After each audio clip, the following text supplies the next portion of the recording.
नमस्कार साथियों, उत्तर प्रदेश विधानसभा उपचुनाव के लिए समाजवादी पार्टी ने 6 प्रत्याशी फाइनल कर दिए हैं। नामों का ऐलान जल्द हो सकता है। वहीं कांग्रेस के साथ गठबंधन की उम्मीद भी अभी बरकरार है। अखिलेश यादव राहुल गांधी के साथ बैठक करने के बाद इन सीटों पर अपने प्रत्याशी फाइनल करेंगे। समाजवादी पार्टी ने 6 सीटों पर प्रत्याशी फाइनल कर दिए हैं। वहीं जो बाकी 4 सीटें हैं उनमें से 2 सीटों पर कांग्रेस के उम्मीदवार उतर सकते हैं। आखिरकार वो 2 सीटें कौन सी होंगी उनके बारे में हम दोस्तों आपको चर्चा करेंगे। इन 4 सीटों में से ही 2 सीटें फाइनल होंगी कांग्रेस के लिए, बाकी 2 सीटों पर समाजवादी पार्टी लड़ेगी। तो ऐसे में 8 सीटों पर समाजवादी पार्टी चुनाव लड़ सकती है और वहीं 2 सीटों पर कांग्रेस लड़ सकती है। समाजवादी पार्टी ने चुनाव के लिए अधिकतर सीटों पर अपने प्रत्याशियों को नाम तय कर दिए हैं और उन्हें कह दिया है कि अपने क्षेत्र में तैयारी करें। कार्यकर्ताओं को भी बता दिया गया है कि कौन सी सीट पर किसे टिकट मिल सकता है। हालांकि सार्वजनिक तौर पर नामों का ऐलान प्रदेश में चुनाव की तारीखों के आने के बाद ही किया जाएगा। जो ज्यादातर सीटें हैं उनमें उम्मीदवार वही हैं जिनके परिवार से कोई न कोई चुनाव लड़ चुका है, क्योंकि इस बार के उपचुनाव में अखिलेश यादव किसी भी प्रकार का रिस्क नहीं लेना चाहते हैं। एक्सपीरियंस वाले बंदों को ही टिकट देने वाले हैं और किसी भी नए कैंडिडेट को इस बार उम्मीदवार नहीं बना रहे हैं। जिनका परिवार राजनीतिक तौर पर मजबूत है और जनता के बीच में पकड़ है, उन्हीं को टिकट मिल रही। दोस्तों आपको हम बताते हैं एक एक कर आखिरकार कौन कौन सी सीट पर समाजवादी पार्टी के प्रत्याशी फाइनल हो गए हैं। बात करते हैं सबसे पहले मिल्कीपुर की। यह सीट फैजाबाद से चुनाव जीते अवधेश प्रसाद के इस्तीफे के बाद खाली हुई है। अब इस सीट पर समाजवादी पार्टी के अवधेश प्रसाद के बेटे अजीत प्रसाद प्रत्याशी के रूप में फाइनल किए गए हैं।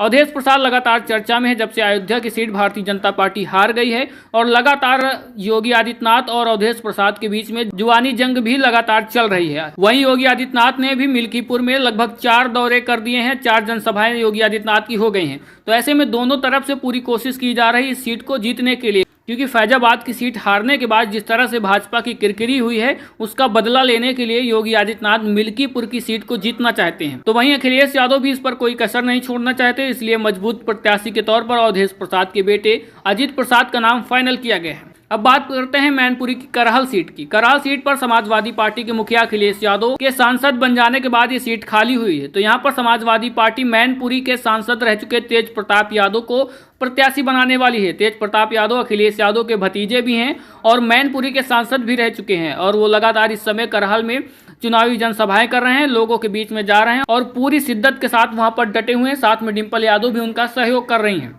अब दोस्तों बात करते हैं अंबेडकर नगर की कटहरी विधानसभा की। यहाँ से लालजी वर्मा सांसद चुने गए हैं। इनके सांसद चुनाने के बाद ये सीट खाली हुई है। तो यहाँ पर उनकी पत्नी शुभावती वर्मा को प्रत्याशी बनाया जाएगा। वह ब्लॉक प्रमुख भी रह चुकी हैं। हालांकि इस सीट पर कई दावेदार थे, लेकिन उनको सबकी दावेदारी खारिज करते हुए समाजवादी पार्टी की तरफ से लालजी वर्मा की पत्नी शोभावती वर्मा को प्रत्याशी बनाया गया है। क्योंकि 2 ऐसी सीटें हैं, एक मिल्कीपुर की और कटहरी की, जिनकी खुद योगी आदित्यनाथ जी ने कमान संभाल रखी है। तो ऐसे में समाजवादी पार्टी भी इन सीटों को किसी भी हालत में चाहती है। अब दोस्तों बात करते हैं सीसामऊ विधानसभा सीट की। सीसामऊ से विधायक रहे इरफान सोलंकी को 7 साल की सजा हो जाने के कारण यह सीट खाली हुई है।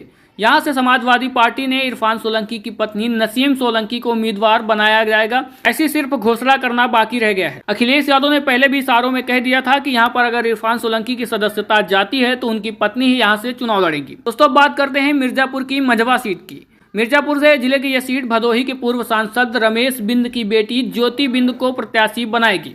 रमेश बिंद लोकसभा चुनाव से ठीक पहले भाजपा छोड़कर सपा में आ गए थे।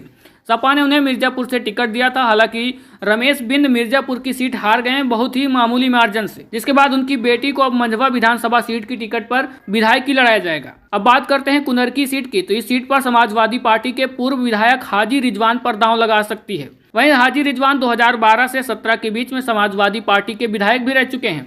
2022 के चुनाव में समाजवादी पार्टी ने यहां पर शफीकुर बर रहमान के पौत्र को टिकट दिया था, जियाउर बर्क रहमान को। वो अब यहां से सांसद बन चुके हैं। उनके सांसद बन जाने के बाद ये सीट खाली हुई, तो ऐसे में हाजी रिजवान को यहां से प्रत्याशी बनाया जा सकता है। वहीं मीरापुर और फूलपुर की ऐसी सीटें हैं जहां पर अभी प्रत्याशी तय नहीं किए गए हैं। यहां पर समाजवादी भी चुनाव लड़ सकती है और कांग्रेस भी लड़ सकती है। ऐसे में दोस्तों अभी संशय बना हुआ है। इन सीटों का बंटवारा फाइनल नहीं हो पाया है और उसी के बाद गाजियाबाद और खैर सीट, इन दोनों सीटों पर भी समाजवादी पार्टी और कांग्रेस की बंटवारे की बात अभी फाइनल नहीं हो पाई है। तो यहाँ पर समाजवादी पार्टी गाजियाबाद और खैर सीट ये कांग्रेस को देना चाहती है और मीरापुर और फूलपुर सीट पर समाजवादी पार्टी खुद लड़ना चाहती है। तो ऐसे में अभी इन सीटों को लेकर बंटवारे की बात बाकी है। जैसे ही कांग्रेस के साथ कोई समझौता हो जाता है उसके बाद इन सीटों पर भी प्रत्याशी बहुत जल्द फाइनल कर दिए जाएंगे। लेकिन दोस्तों 6 सीटों पर समाजवादी पार्टी की तरफ से प्रत्याशी तैयार हैं। तो दोस्तों ऐसे में 10 सीटों पर समाजवादी पार्टी और भाजपा ने अपनी पूरी ताकत झोंक रखी है।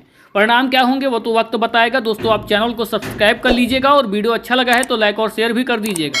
मिलते हैं फिर अगली वीडियो में।